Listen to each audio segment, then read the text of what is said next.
and you go when you're ready, Jocelyn. All right. Well, good morning. I'm pleased to welcome those here on Zoom this morning and those joining on Facebook Live to Kansas City Oasis. The human experience is better when it is shared, and we are so pleased that you have chosen to share it with us this morning.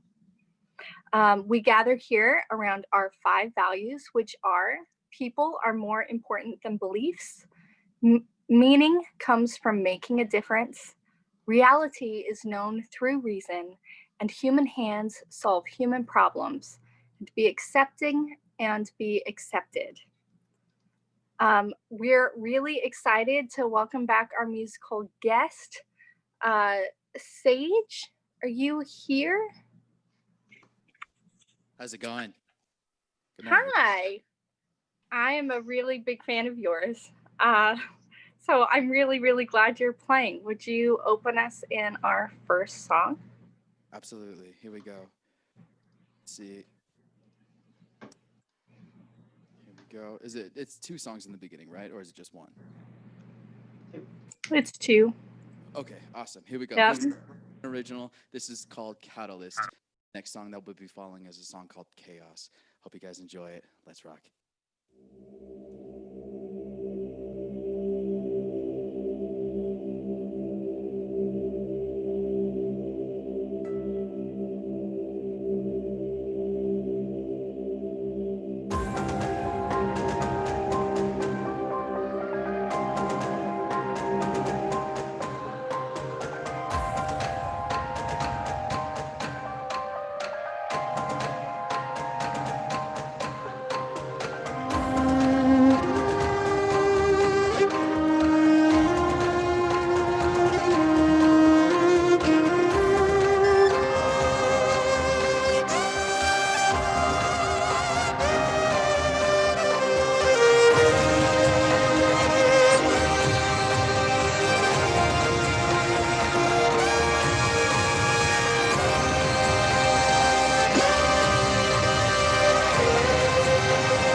Oh, you know the thing about chaos?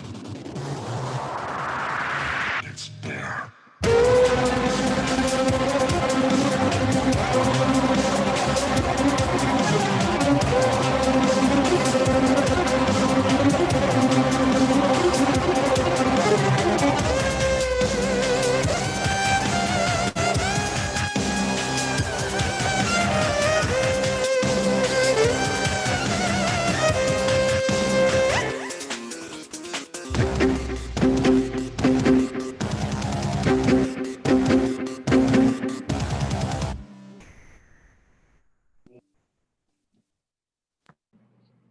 That was amazing. Thank you. We're so lucky that you play for us. Thank you so much. No, I appreciate it. Thank you for having me again. It's good to be back. Definitely. I hope you do this again. So I always look forward to when you play. Awesome, awesome. And someone just said it would be awesome video game music, and I completely agree. Awesome, good deal. That's definitely where all the inspiration comes from. So I'm glad you guys are digging it. Good morning, everybody. Hey, so we're going to do some announcements now. Today is Tia Higby's birthday. So can we all give her like a Oasis clap where you can do the hands to celebrate her birthday? Happy birthday. I'd sing you happy birthday, but that would be embarrassing to everybody. So I also want to tell you guys about our Secret Santa. I think it should be a lot of fun. There's going to be a link somewhere, and I think we can probably put that in the chat for you all. But I'm really excited about the Secret Santa, and I would be delighted if everybody signed up for that. I think we're also going to hear from Miss Julie Wistman now. Yes, thank you, Jocelyn. Thank you for your introduction. So briefly, as you might have seen from our private page, one of our community members, Carl Blumgren, died on November 2nd, 2020 of congestive heart failure. He was 96 years old. So we're going to do a brief remembrance for him today. I'd like to start with an extract from Fahrenheit 451 by Ray Bradbury. It reads, "Everyone must leave something behind when he dies," my grandfather said. "A child or a book or a painting or a house or a wall built or a pair of shoes made or a garden planted.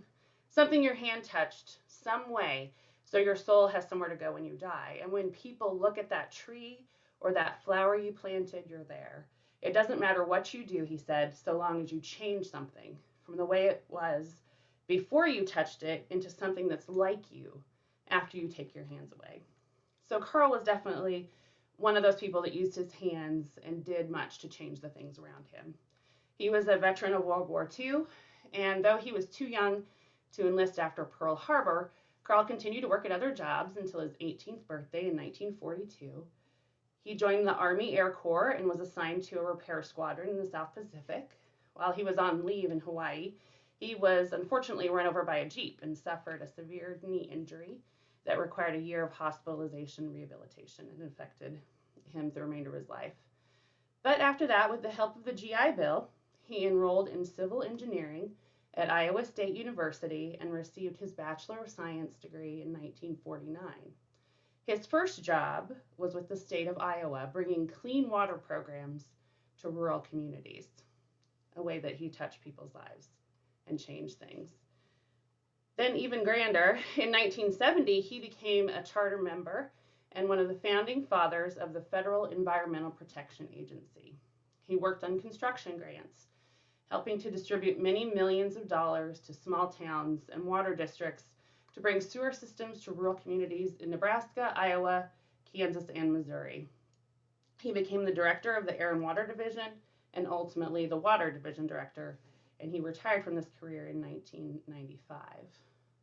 In his free time, Carl loved to travel and visited destinations as far flung as the North Pole, Brazil, Japan, Australia, New Zealand, and was in the Soviet Union in its very last days, and all of Europe. He kept up a strong relationship with his relatives in Sweden and visited them many times. And he also had a strong bond with Hawaii after being there for a year and often visited there as well. He loved reading the newspaper and listening to the news. He had a wry sense of humor and was an astute student of finance, politics, and world affairs. He is survived by his wife, Dr. Twyla Dell, his stepsons, grandchildren, his sister, and many nieces and nephews. As a community, it was always nice to see Carl on a Sunday.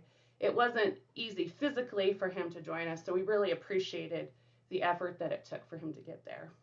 One of my memories of Carl was getting to MC the day that we sang him happy birthday on his 94th birthday. We will fondly remember Carl here in our community. Please join me at this time in a moment of silence in honor of Carl.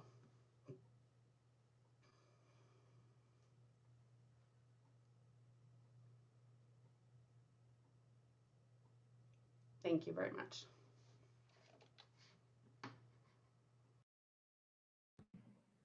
Thank you, Julie. He sounds like a man who led a very impressive and meaningful life. Okay, so as has become a tradition here, we're going to go into our community moment.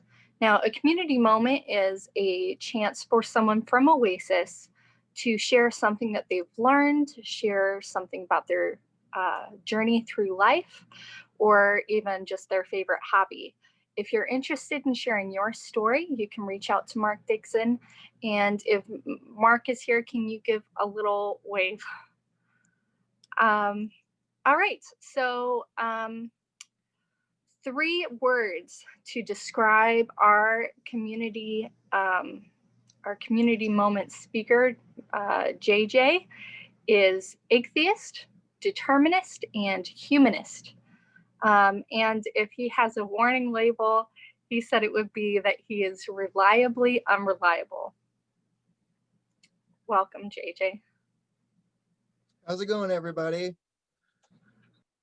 So I was going to do a community moment talking about strange stars. Does everybody here know what stars are? Good. And everybody here knows that eventually stars burn up and they die. More after they die, you get little stuff left over. And by little, I still mean trillions of pounds and trillions of pounds. And depending on how big the original star was when it died, and by died, I mean blowed up, you get different things that happen. And almost, I'm sure everyone here knows that when a big star explodes, you probably heard of a thing called a black hole. Now, this is when a star is big enough, so much stuff is left over after it blows up that doesn't have any fuel pushing out on it. We'll get to the nuance of that in a bit. That the star squeezes itself more than the speed of light together. And it's called a black hole. Now, if a star is really tiny, like our sun will be one of the stars that when it gets really, really big, and eventually it's the outside burning helium blows off into the atmosphere, our star will end up as something called a white dwarf. And this is where the story of strange stars doesn't begin, but the explanation does. Because a white dwarf is all the leftover atoms. And all atoms, you know, they have a proton in the middle, and around the outside is the electron. Now, most people, when you picture a proton and electron, way back in the day, people would picture kind of like a planet orbiting, you know, the sun. And everybody's like, whoa, that's not really accurate. An electron more likely exists in a cloud that goes around the proton, but it can only do that at certain distances. And that's called an energy state. And they are discrete. Well, the leftover stuff in a white dwarf is squeezing these electrons and protons together because gravity's still a thing. And it squeezes these electrons and it squeezes these electrons, but eventually, because electrons resist going into the nucleus of an atom because of something called the Pauli exclusion principle. And the Pauli exclusion principle says that fermions that have an equal type of spin cannot occupy the same space. That's a real technical way of saying that you can't have two things in one box if they're the same type of thing. And electrons and protons have the same type of spin, so they can't be in the same place. They resist this. And that resistance is something called electron degeneracy pressure. But electrons normally, they can exist way far away from a nucleus, so they can be way close. That's their energy state. And when you're talking about white dwarfs and electron degeneracy pressure, the energy state that electrons can exist in is the closest one to the nucleus because gravity's squeezing them together. And that's what happens. And then a white dwarf will exist for trillions and trillions of years and get colder and colder and colder. Now, that's if a star is about the size of our sun and it goes through its life cycle and it dies. Now, for stars that are 5 times the size of our sun, when they go through their life cycle and die, they become black holes. And anything bigger, really big stars, always become black holes. That's why Stephen Hawking said that our universe, if it has a purpose, is probably a black hole making machine, because that's the end result of most things. And eventually all the stuff that floats around bumps together and it compresses and makes a black hole too. But in between where our sun is, stars that are about 1.5 times our sun size, and then the 5 times our sun size star, is this space where there's enough gravity to squeeze electrons so much that they connect with the proton and they're forced together. I'm doing a lot of hand waving because the particle physics is really complicated and I don't understand it. But this is a thing that happens. And when that happens, electrons and protons, well, you know, even if you look at, say, a hydrogen atom, you know, you can have a proton and a neutron and an electron. The neutron has about the same energy content as a proton and an electron. When you squeeze a proton and an electron together, they release a little bit of energy and then they combine to form a neutron. Now, neutrons, you can pack a lot of neutrons in the space where you can't pack atoms that have an electron in the first energy state.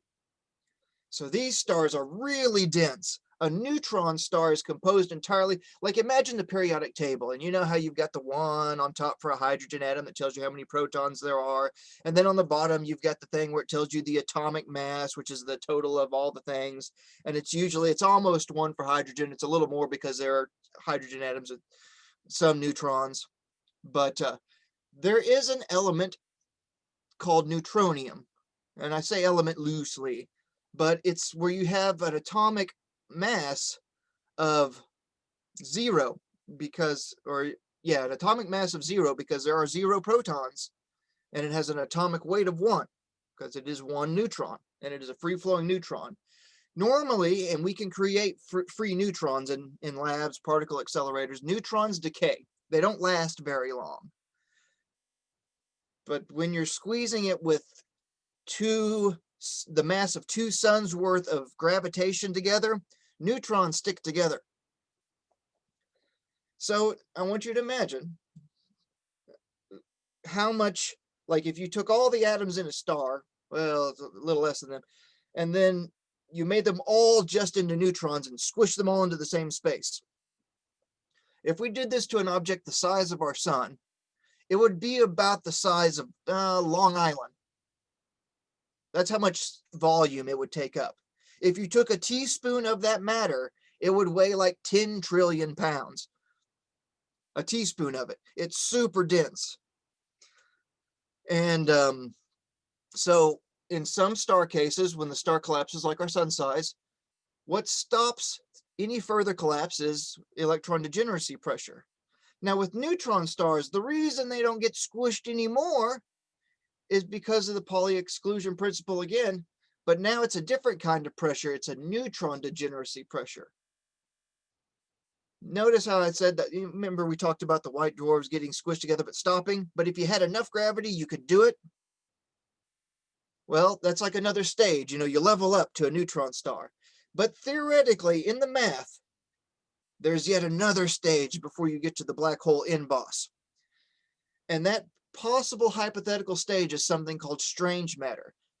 Because, well, electrons and protons, you squish them together to create neutrons. But neutrons and protons, they're made of something called quarks. And quarks are like subparticles. They're like atoms of atoms. Now, if you squish a neutron hard enough, on paper, it is theoretically possible to change some of the quarks and make them free-flowing so that it's like a quark soup. Now, this is strange matter. Because some of these quarks, because neutrons are composed of 2 down quarks and an up quark, and why they name that, don't worry about it, it's just a placeholder. And then protons are 2 up quarks and a down quark, but there's a type of quark called a strange quark, and through a lot of really complicated hand-wavy physics that they can do in a lab to like individual levels, you can create strange quarks. But in a neutron star, remember how I said neutrons are 2 down quarks and an up quark? Well, one of those down quarks converts to a strange quark because of all that energy. And then you have an equal number of up, down, and strange quarks. And this strange matter, on paper, is the most stable thing in the universe. It would never decay. It would go on forever. Even some more hypothetical things, theory or hypotheses, say that any matter, like say you threw a baseball at this quark star, the strange star, because of the way the density pushes all the matter together and converts it to strange matter, any matter that touches strange matter gets turned into strange matter, and it could theoretically grow and grow. Now, I want to stress that this hypothetically is only on paper. There's no known strange objects in the universe. And any strange matter that gets created in a lab decays. It does not fuse and continue growing, which is good. Otherwise, we wouldn't exist. The Large Hadron Collider would have done us in. But, so yeah, that's the story of strange stars. The edge of compression before you get to a black hole. This is one of my hobbies. This is the stuff I love to learn about. Thanks for listening. Let's all give JJ a big round of applause. I'm going to do the hands here. I love the spirit fingers. It makes me really happy. So I really love anytime I get to hear JJ talk because I feel like I learn something new every time. You're one of the most intelligent people that I know. And it's really an honor to be able to listen to you. So I believe we're going to get ready to do our breakout rooms. That's time where you can say hello to people. You can get some coffee, which is what I'm going to do. I'm going to get a second cup and get to know the people in the community or get to know them a little more. So I think Sarah wants talk about the adopted kids. Is that correct, Sarah? Did Sarah run away? Julie's going to do that. Okay. Julie, would you like to talk about the adopted children? Sure. Yeah. So Sarah really took the lead on that family adoption. We went with Cornerstones of Care and Foster Adopt this year.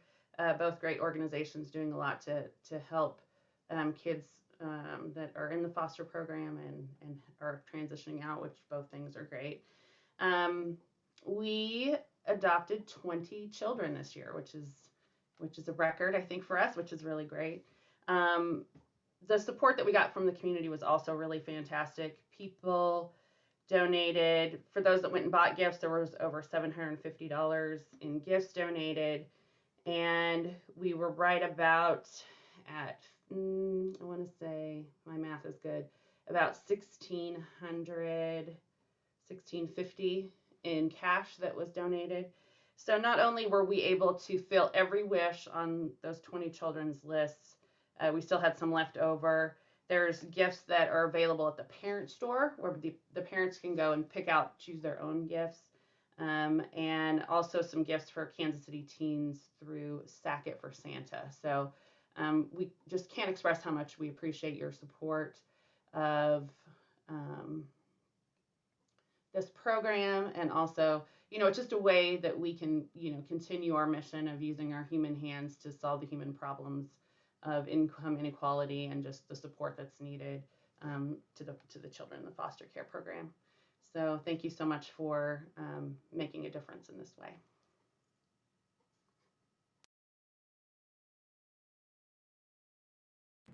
That's it for I me. think that's wonderful. You should see the breakout groups pop up.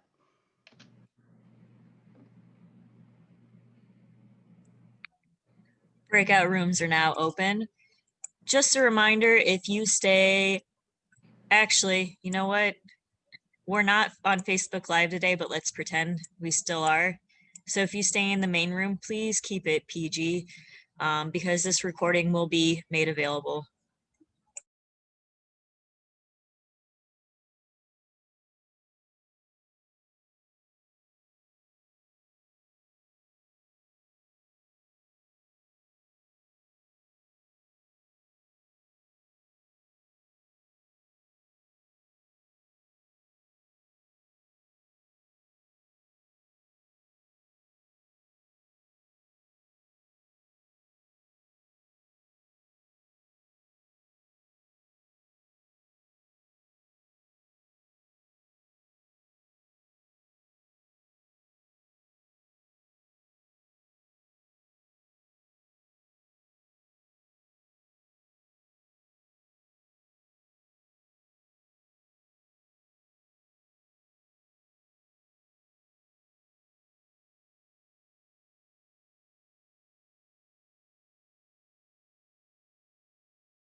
All right. Is it looking like everybody's back? We might still have a few folks coming back, but I think you're good to go. Cool. Oh, all right.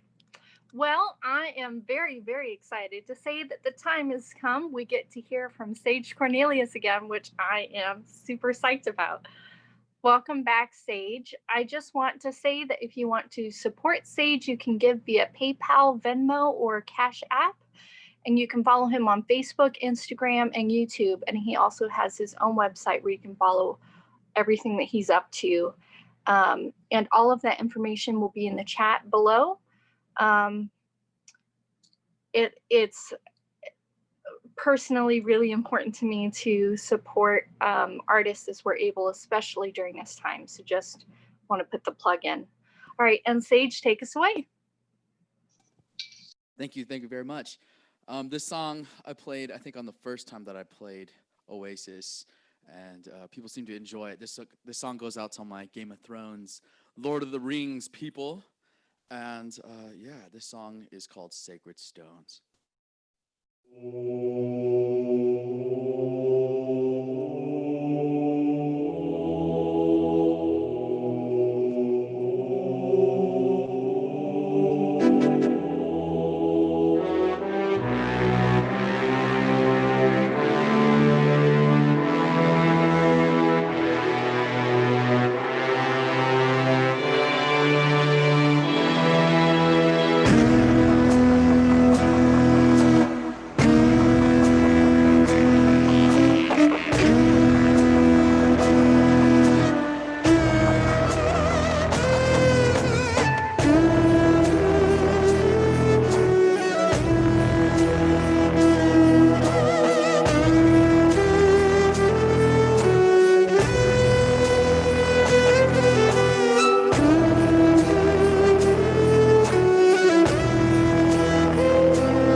That was amazing. Could everybody come off of mute and just give him a round of applause real quick? I know that I missed that as a performer. Yeah. That was incredible. Thank you. Thank you. Much. We're so lucky anytime you play for us. So thank you very, very much. I want to introduce our featured speaker today, our own Ron Runke. Ron, are you here? I'm here. Can you hear me? Hi, I can hear you. Good. So Ron grew up on a farm in northeastern Kansas. He received his Bachelor of Science in Education from Emporia State University and then studied for a year in Europe on a Fulbright scholarship. He taught German for 3 years at Salina High School in Salina, Kansas, before attending graduate school at the University of Texas in Austin, where he received his PhD in counseling and psychology. He worked for 27 years as a psychologist and a therapist at Family Guidance Center in St. Joseph, Missouri. In his retirement, he enjoys, among other things, being outdoors, gardening, playing ping pong, reading, and going to the movies. I'm excited to hear what you have to share with us, Ron. Thank you, Jocelyn. Greece. Imagine Greece, about 410 BC. The air translucent, the sea a shining blue. The Acropolis, with its Parthenon and other temples in their shining glory.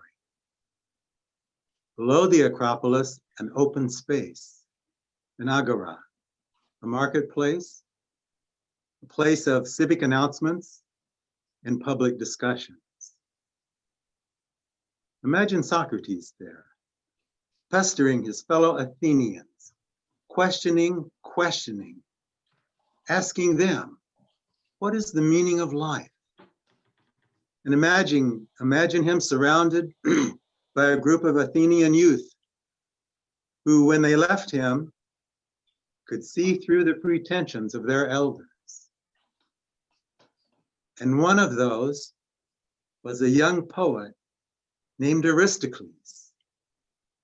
And after listening to Socrates, he went home, burned his poetry books, and changed his name to Plato.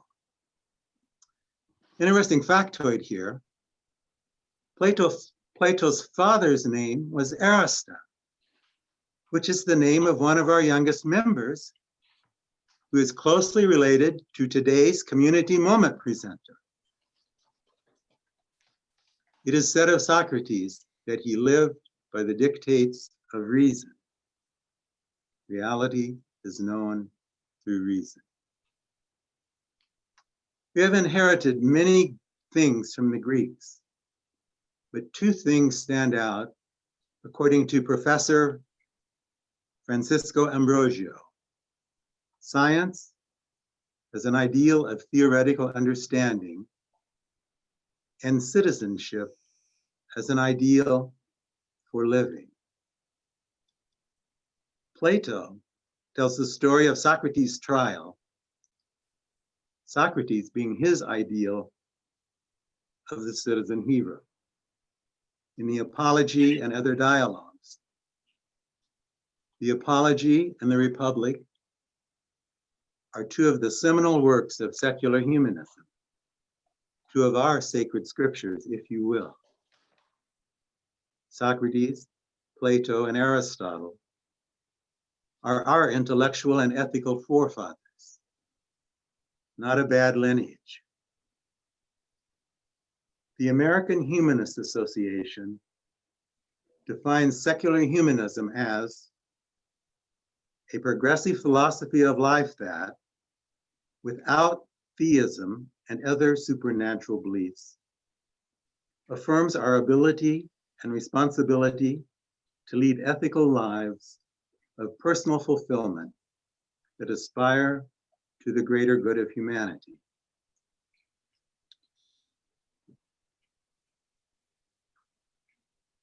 In the famous cave allegory from the 7th book of the Republic, a bunch of prisoners are chained together and chained so that they can only look forward. And what they see some shadows on a wall. And that's all they've known their entire lives. But somehow, one of them manages to liberate himself from his chains. And he looks back, and he looks forward, and he looks back. And what he sees at the back of the cave is a fire, maybe some puppet figures, and that's what's making this shadow play on this wall that he had taken for reality. So he becomes disoriented, troubled, disillusioned.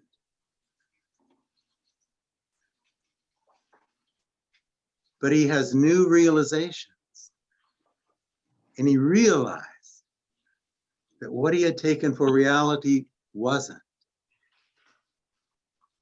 And then he sees there's an opening, and he makes his way out of the cave. He sees the sun, and he literally sees the light. I mean, the dude got woke. And then he realizes, he remembers his fellow prisoners. He must go back into the cave and liberate them. Do they want to be liberated? No, too difficult. They don't want to go through this troublesome and disorientation that it would take for them to really see reality. So, Greek culture at that time was informed by three important concepts: Ananke, Mora, and Arati. Ananke is the power of necessity, which was behind both the gods and men. Mora is fate, and Arati is heroic virtue, heroic excellence. And so it is this liberated man's fate that he go back in and liberate his fellow prisoners. And it is also just that he does so, and just that he submits to his fate. And in doing so, he does the most good and achieves the most meaning for his life. Meaning comes from making a difference. Human hands solve human problems. So he is just to his fellow citizens, something very important to the Greeks. And he contributes to the common good, also very important to the Greeks. And he fulfills his role as a citizen hero. After the Greek classical era, 5th and 4th centuries BCE, secular humanism was alive and well for the next 5 centuries or so, often as a part of a philosophy of Stoicism. The philosophy of Stoicism, as evidenced by such writers as Seneca, Epictetus, Marcus Aurelius. So from WordPress.com, a comment about Stoicism.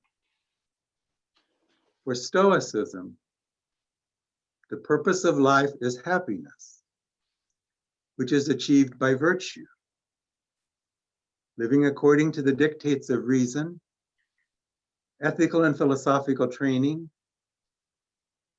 self-reflection, careful judgment, and inner calm.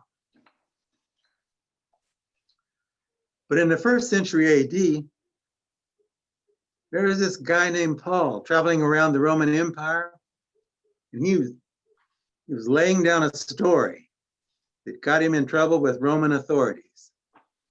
And they put him under house arrest, and he was martyred in Rome under Nero. But his story didn't go away.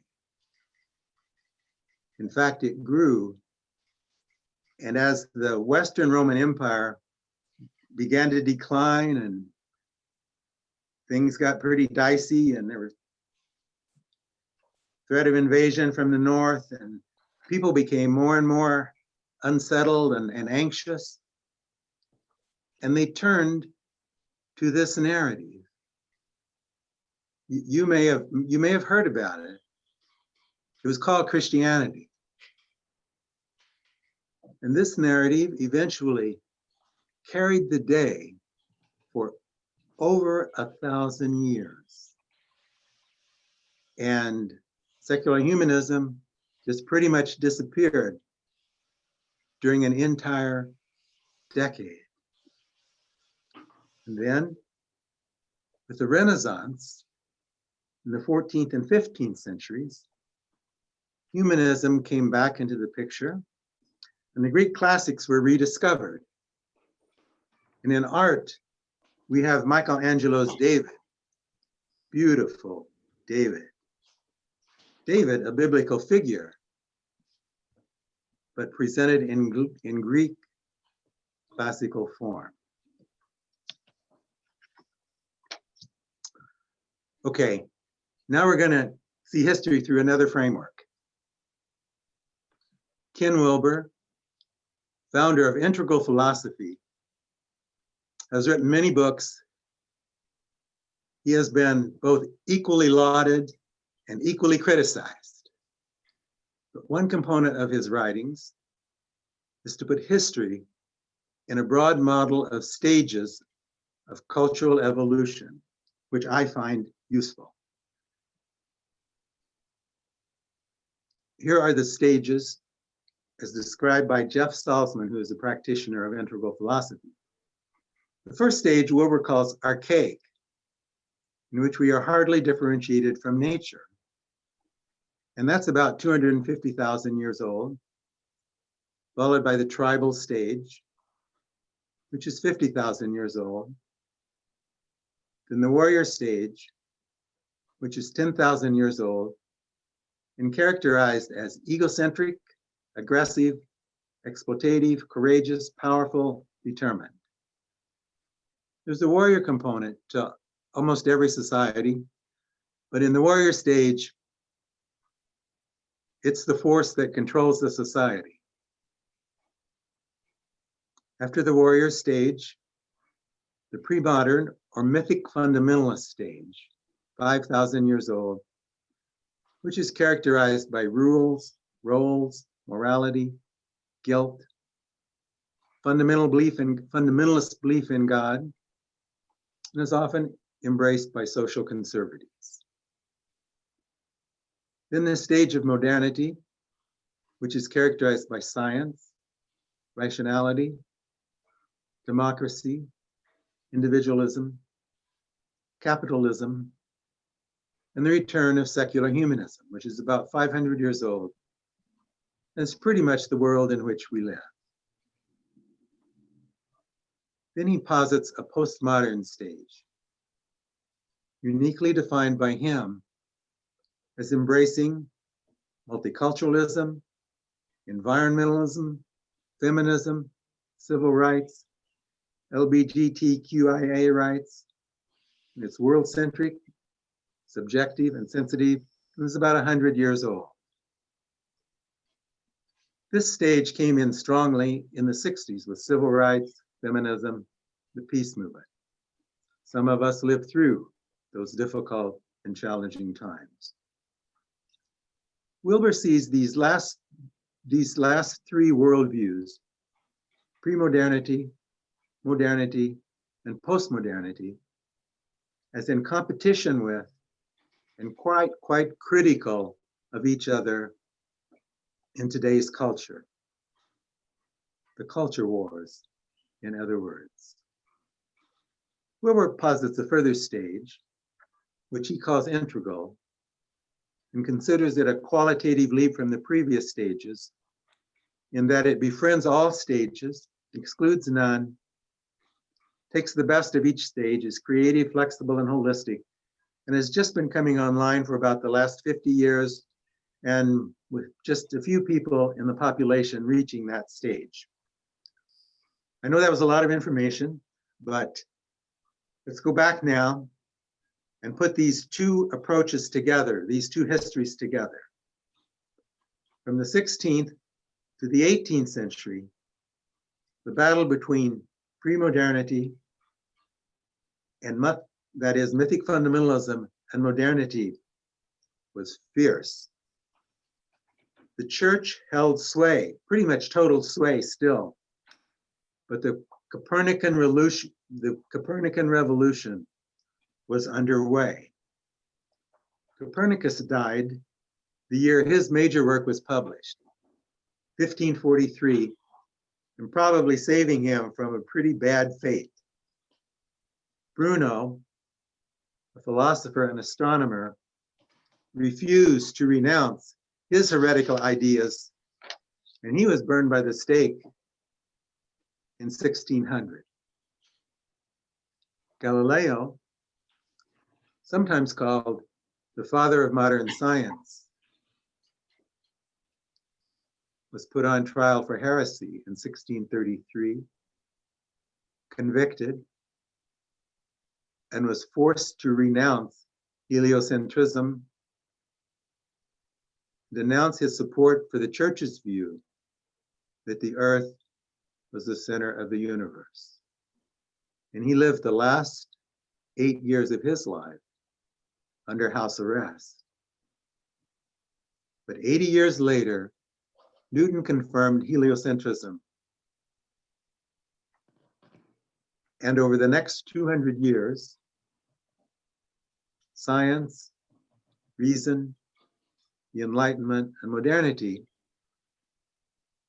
took more and more center stage, believing in progress and even the perfectibility of man.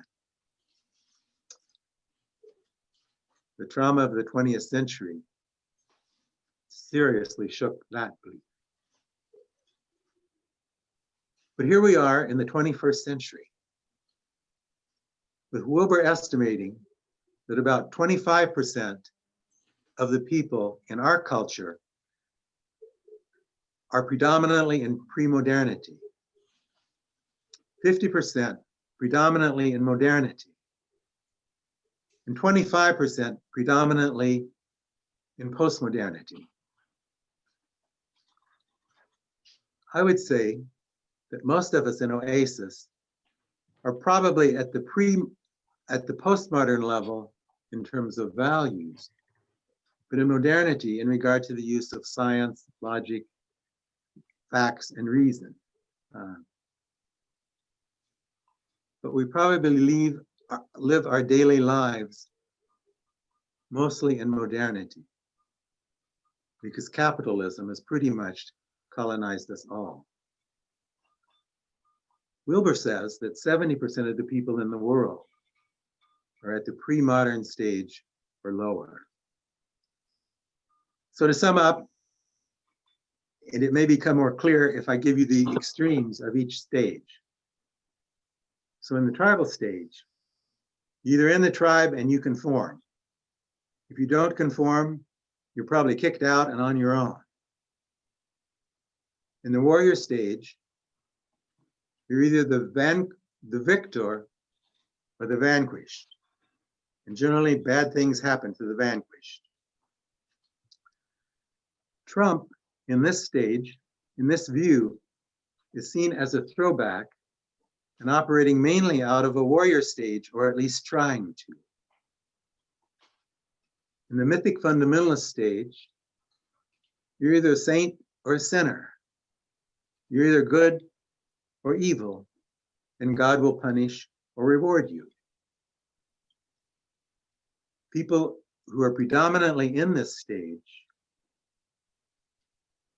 are not likely to be very amenable to facts, logic, or reason. In the modern worldview, you're either a success or a failure, a winner or a loser. A cynical comment about the shallow side of modernity: he who dies with the most toys wins. In the postmodern worldview, you're either woke or unwoke. You know what's really going on, particularly in the area of racial and social injustice, or you don't know what's going on. Let's take a minute to apply that framework to our own lives. Think of your life, your parents' lives. My father was confirmed in a country German Lutheran church. Mythic fundamentalism. But for whatever reasons, after his confirmation, he never stepped foot in a church again, except for weddings and funerals. And so he entered into modernity and young adulthood, a poor farmer, working hard to make a living and raise a family. I don't know if my mother's parents ever went to church, but my mother decided at some point that my sister and I needed to go to church. So she started taking us to church when I was 6 years old. Until then, I was living blissfully. I'm going to interrupt you just for a moment. Can everyone make sure that your mics are off except for Ron's, please? Thanks. Sorry, Ron, go ahead. Okay, thanks. So my mother decided that my sister and I needed some religion. So she started taking us to the First Christian Church in Troy, Kansas. I mean, Troy is pretty close to the Greeks, but not quite. I was 6, until then living blissfully in modernity. I was baptized, full submersion, at age 10, and was president of my high school Sunday school class. So I stepped back into pre-modernity a little bit, but I think for me it was mostly mythic fundamentalism light, because I never worried about sin or going to hell that I remember. And when I got into college, I just eased into modernity. And somewhere along the way, I got woke. How about you?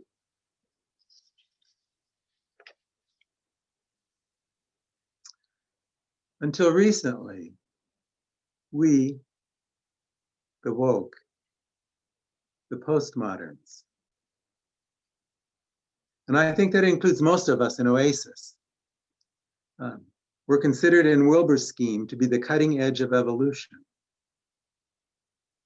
Each worldview on the scale is considered to be broader and deeper than the previous one, and thus an evolution. We have progressed with multiculturalism, environmentalism, with being more sensitive to others, and are strong proponents of racial, social, gender, and LGBTQIA justice,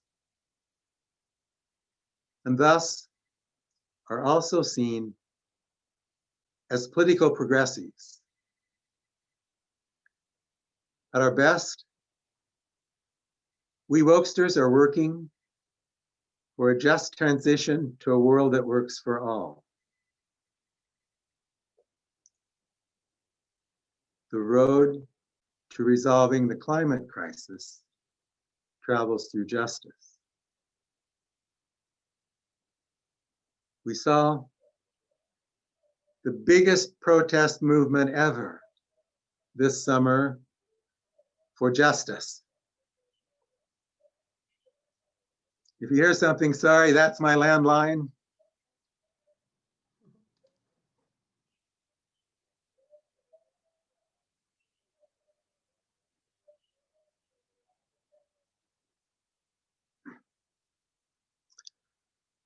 But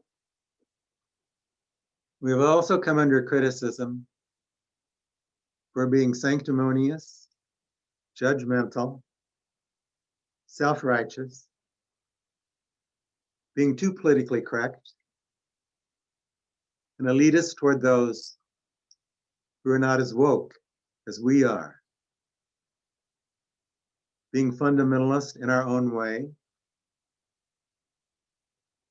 reprimanding rather than educating, engaging in common enemy identity politics rather than common humanity identity politics. We also see the horrors of history and are skeptical of the heroics presented in our history books. And thus we may get labeled unpatriotic or un-American. Wilbur thinks postmodernism has gone a bit off the rails. And one of my heroes, Sam Harris, was convinced that the words and behavior of the political left would actually get Trump reelected. So what is my work as a woke secular humanist? In a personal sense, it's to monitor my inner fundamentalism. If I start categorizing some people as good and some are evil, I'm right back in pre-modernity. It is to realize that the line through good and evil cuts through my heart and the heart of every human being. It is to be aware of my elitism, my contempt for certain others, my us versus them thinking. It's to admit that I'm not always right. It's to listen to others and to extend empathy without expecting any in return.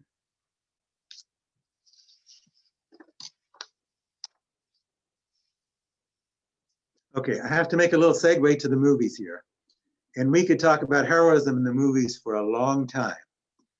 But just briefly, Neo's the hero. In the movie The Matrix, Neo's mentor Morpheus awakens him. Welcome to the real world, Morpheus tells him. Why do my eyes hurt? Asks Neo. Because you've never used them before, Morpheus answers. Second interesting factoid here, which Nikki, head curator of the National Nicolas Cage Filmography Museum, may know. After all, she's the head curator. The role of Neo, which went to Keanu Reeves, was turned down by one Nicolas Cage. So we talk about a cultural matrix. The first four letters of culture spell cult. How much have we awakened from our cultural trance, sometimes called the consensus trance? How clearly do we see reality? It's only in the last 100 years that women have been given much opportunity to be heroes, or have been recognized for the ways in which they were heroes all along. Sappho is both an icon of feminism and lesbian liberation. The suffragettes are heroes. Becker, in his Pulitzer Prize-winning book, Denial of Death, states that the urge to heroism is natural, and to admit it, honest. He talks of everyday heroism, such as parents getting up every day, going to work to support a family. And in this strange time, we're becoming aware of new classes of heroes. Service workers that we now call essential workers. Bus drivers, clerks, delivery people, our teachers, and certainly our nurses, citizen heroes. Dr. Fauci is a citizen hero. Let's not forget Greta and Malala, young citizen heroes. Chris Krebs, DHS, cybersecurity head, fired by the president because he said our election system was secure and valid, is a citizen hero. Our task at this time, which I believe Oasis has embraced, is to bring justice to the world on a scale that has never been seen before. That's a big order. Beginning with achieving integrity of personal identity, then extending justice to one another by supporting one another's evolution and transformation. As we deepen our friendships with mutual support, trust, generosity, and altruism, and then outward into the world to work for racial justice, gender justice, environmental justice, justice for all those who have been denied their full humanity. This is an endeavor of heroic citizenship. The Greeks would be proud of us. Yes, it's been a tough year, but you are making it through 2020. Look in the mirror and give yourself credit. You're here, part of the web of life, and doing your part to create a kinder, gentler, more just world. Thank you. Thank you so much, Ron. Would everyone mind unmuting yourselves, and can we give him a round of applause, please?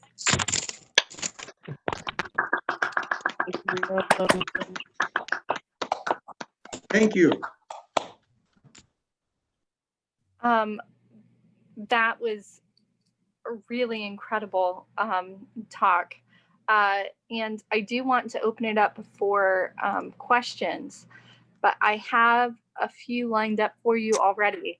And actually, Miss Julie Wistman had just typed in that those of us who came out of religion, she thinks it's interesting that it's now easy to hold those who are stuck in pre-modernity in contempt sometimes, and it's a good reminder to approach people with a view of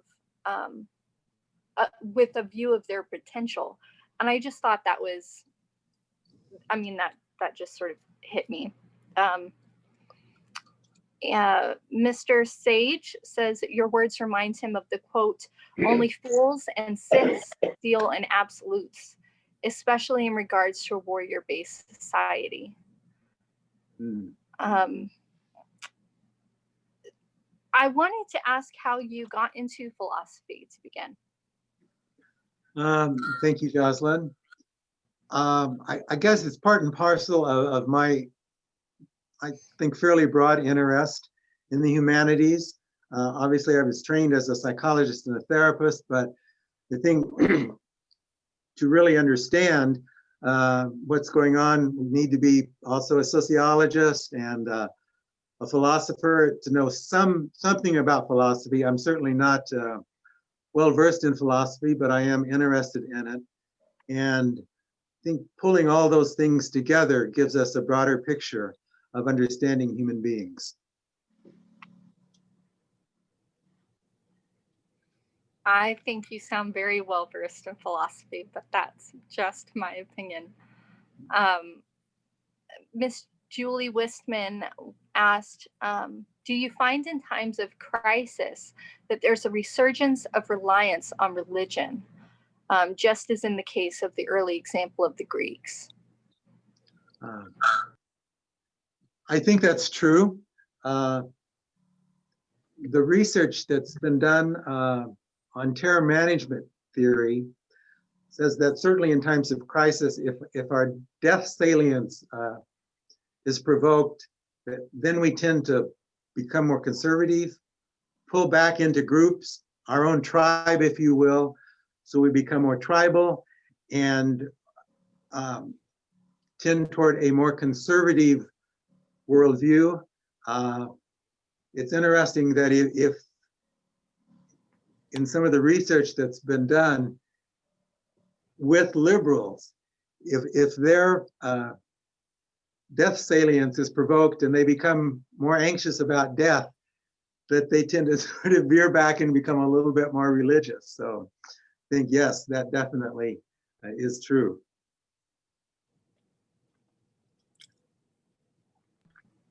Mr. David Ricks asks how you got away from religious beliefs and how you think other people pull away from that. And also that sort of ties in with Miss Julie's question that do you feel that sometimes to get woke, there is some triggering event or crisis of faith, for a lack of a better term? It was very easy for me to leave my religious beliefs of pre-modernity. I'm not quite sure why it was so easy, but it just wasn't a struggle, and I just never really had any kind of problems with that. I think in terms of talking to other people, that we just listen to their story and take each person as an individual. I mean, we might want to do a little Socratic questioning if the person seems open to that. But I think basically just listening and not laying our trip on other people. I'll have to say, I've not been free from that. I've done that. And I've found out that it hasn't worked very well. So Jocelyn, what was the second part of that you were saying?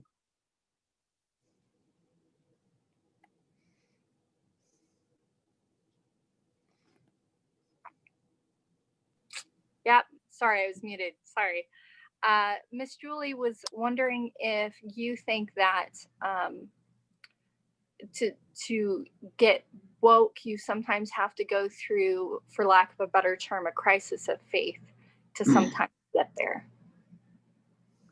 I definitely think that's true. Like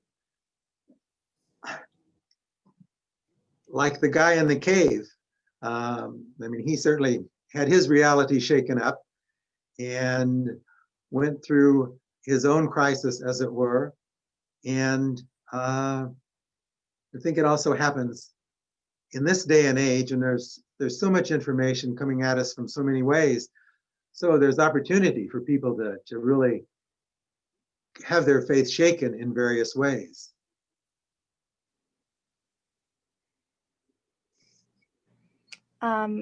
Miss Michaela asked, have you ever dabbled in moral psychology as a bridge between your education and philosophical interests?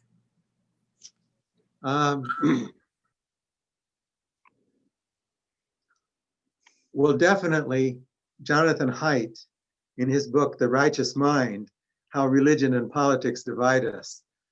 He's one of the foremost writers about moral That's exactly psychology. what I was thinking of when I asked that question. I'm glad you picked up that nugget. Perfect. All right. That's a great book, by the way. So I really recommend it.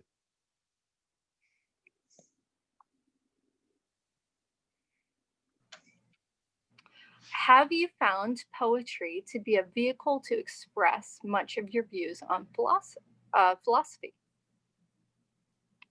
I have found poetry to be able to take me into different aspects of human experience in ways that only poetry can do. So in some sense there's not a lot of carryover, but poetry can bring, at least it has for me, has brought me profound wisdom And if we want to connect wisdom philosophy, then there's a relationship between philosophy and poetry. But I put poetry in a category all of its own.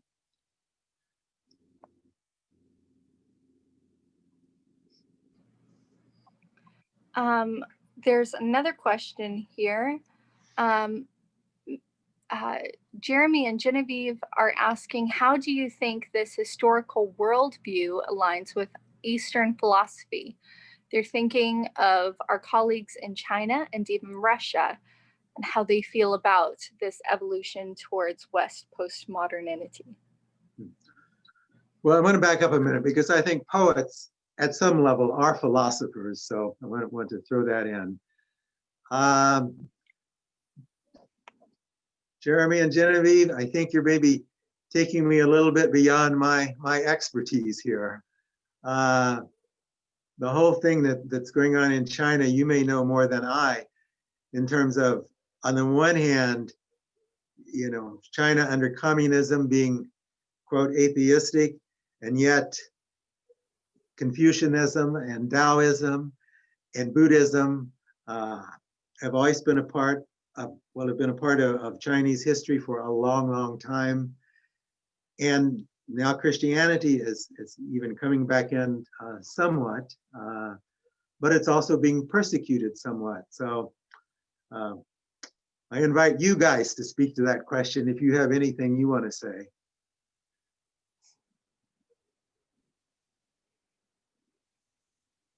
Yeah, I would need a lot of time for this, so maybe another time. But yeah, I mean, I'm always thinking of what our colleagues in other cultures, believe. It's sometimes this philosophy is kind of part of the American, what do they call it? Canon, or really like historic. What makes us unique, Oh, yeah. So right now, what makes America unique right now is that we're handling the pandemic badly. But in the 20th century, we were known to be the beacon, the shining beacon of free thought and critical thinking and engineering and technology. But I think most of the world is caught up. So it's just, I'm just thinking, do other countries like China and Russia and even in the Middle East and Africa, do they want to strive towards this post-modernity if, do they understand what we're struggling? Oh, well, I would say definitely China does not at the current time. I mean, they're becoming more and more autocratic, putting a social quotient on every citizen and watching kind of every move of each citizen. So, hey, they have really, really regressed as far as I'm concerned with their whole social quotient thing. That's a really scary thing as far as I'm concerned for the Chinese people. Yeah. But I like to separate the Chinese from the Chinese government too, because I think there are a lot of free thinking Chinese scientists and philosophers out there, but they cannot speak their mind while they're in China. And they're producing a great deal of scholarly work, and they're just being careful right now. So I'm just wondering how that very large group of people who also think, do they want to move towards this, despite their government move towards this, and do they think they can China overcome that? Because we thought 10, 20 years ago that this is the direction China was going, and maybe in this point of history it's not, but perhaps in 10 years from now it'll be very different. Yeah, there was a strong movement toward freedom. Tiananmen Square, that was like 1989 or 90, something like that. That was 30 years ago. And then there was this tremendous crackdown, and that sort of movement for freedom certainly went underground, and maybe it's coming out in their scientists and their scholars in subtle ways. Mm-hmm. Yeah, I could go on, because I could also think, China's the biggest boogeyman right now, and we have smaller countries like Japan and Korea, which are our peers, and I don't know if they also are in the same boat of moving towards, America, the Western post-modernity. I would say 20 years ago, definitely, I felt like the Japanese and Koreans kind of envied this way of life, and I don't know if that's the same way they feel now. Well, I think they certainly are in some ways, you know, moving towards postmodernism. Yeah. Kind of allowing people to be kind of who they are. And I don't think Korea and Japan are nearly as homophobic as a lot of cultures. So I think they've made real strides in that area. Okay. But they're also very traditional in some ways, but they didn't have mythic fundamentalism as part of their kind of religious tradition. Yeah. At least not in the same way that we in the West had. Yes. Yeah, I could go on and on, but I will take it for another time. But thank you. Thank you. I think that's all the questions we have right now, but I just wanted to thank you again, Ron, because that was such an informative talk. And I feel really lucky that we got to listen to you today. Thank you for sharing your expertise. Thank you, Jocelyn. And thank you all for listening. Nikki says that you were a badass, and I just thought that should go out there. Okay, so Oasis is a 501 nonprofit organization. We are entirely volunteer staffed and donation funded. Our program today is just part of the wide range of informational, educational, and motivational speakers that we offer on most Sundays. If you've appreciated what you've heard and seen today, please consider making a donation. We can't do everything that we do without you. There are several ways to donate.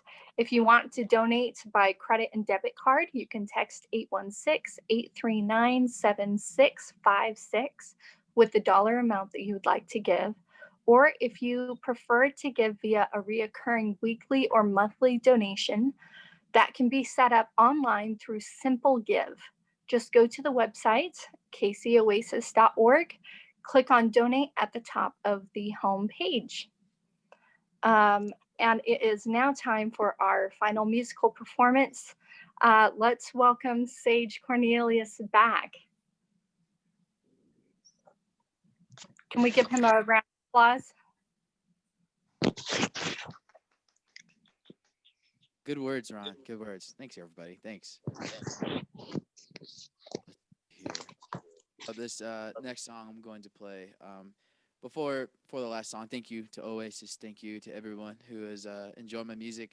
A couple of you guys left some tips, and I really appreciate you very, very much. So this next song, I think I may have played this song before, maybe in the first performance too, but this is a collaborative. I used to live in Topeka, Kansas. Now I live in the 505 here in Albuquerque, New Mexico. And I came down here to get in touch with native artists that are doing their thing, and it's a very rich art environment here, and it's really awesome being a part of this community. I met up with this artist. His name is Craig Benally. He is a Native American activist and producer, and he lives in beautiful Bluff, Utah. He invited me out to his place, but we composed this song together, and this is our song, Monster Slayer.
us. Our sense of balance will come back to us when we go back to the natural way of protecting and honoring the earth.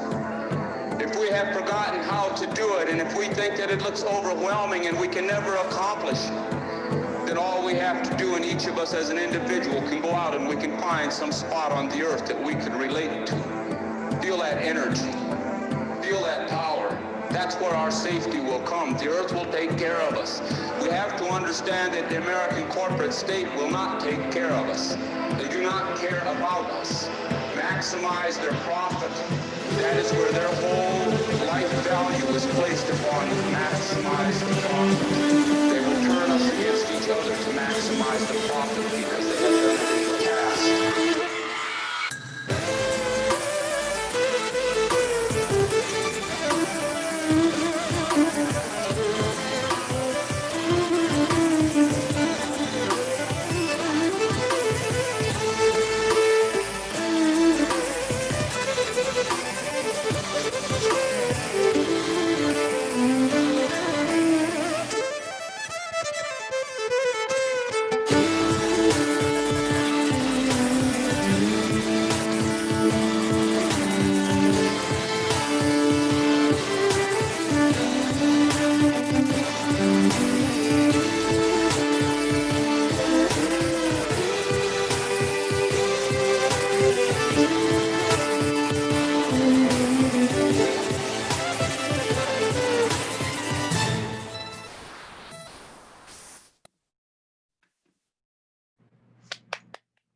Thank you so much. That was beautiful. Thank you very much. Awesome. Thank you guys very much for having me. Can I ask you real quickly how you started in music? Oh, I started in music.